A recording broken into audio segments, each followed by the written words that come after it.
So something really important came up last night in my week 3 class of mindful eating.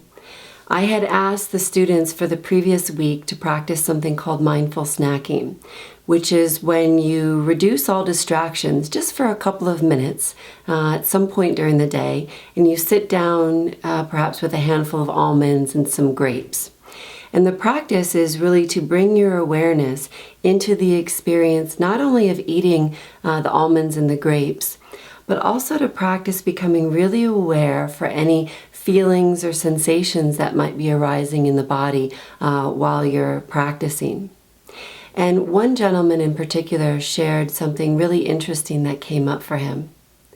What he noticed was that as soon as he was kind of getting to the end of his snack, and he was actually starting to feel kind of full, and he noticed himself not actually wanting to finish the snack that he'd brought, he noticed that this tremendous feeling of guilt about not finishing the food started to rise up in him. And what he shared with the group was that both of his parents had actually been raised during the Depression, and it was his mother especially who had experienced a certain degree of malnourishment during her upbringing. And so food and the experience of eating in his household growing up had kind of a negative charge to it. It was always something really important that he clean his plate, that they ate everything that was put in front of him. She was always very diligent and actually kind of tense about making sure that the children always had enough food to eat and that they would always clean their plates. And so what he noticed now he's probably in his 50s, is that same mechanism that had kicked in when he was a young child and feeling guilty about getting full before all the food had been eaten from his plate, that same mental habit was kicking in now something like 40 years later. Those feelings of guilt in relation to not eating all of the food that was placed before him. And he had never noticed this before.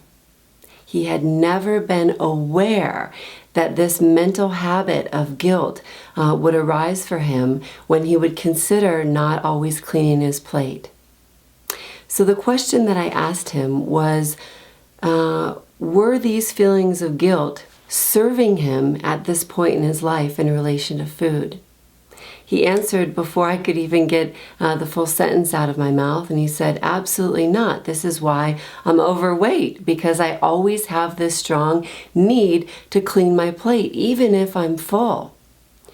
So what this brings up for us is this capability to not only notice certain mental habits that may have been developed throughout the course of a lifetime, but also to ask the question, are these mental habits serving us in this moment?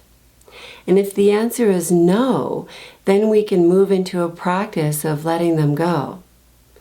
It's impossible to let something go if you're unaware that you're holding on to it in the first place. Sometimes I make this analogy.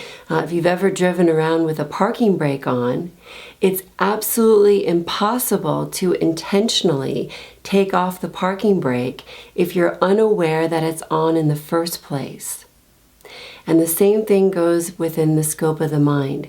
If you are unaware that the mind is holding on to certain mental habits, it becomes virtually impossible to intentionally let them go if those mental habits are no longer serving you. So my encouragement is to perhaps throughout the course of today even, see if you can pay attention or notice or become aware of mindfulness, any certain feelings that might be arising while you're eating. It can take about 10 or 15 seconds to kind of do this. And if you notice any kind of stronger feelings arising for you, maybe take a look and ask the question, is this serving me in this moment? Let me know how this works for you, and thanks so much for showing up.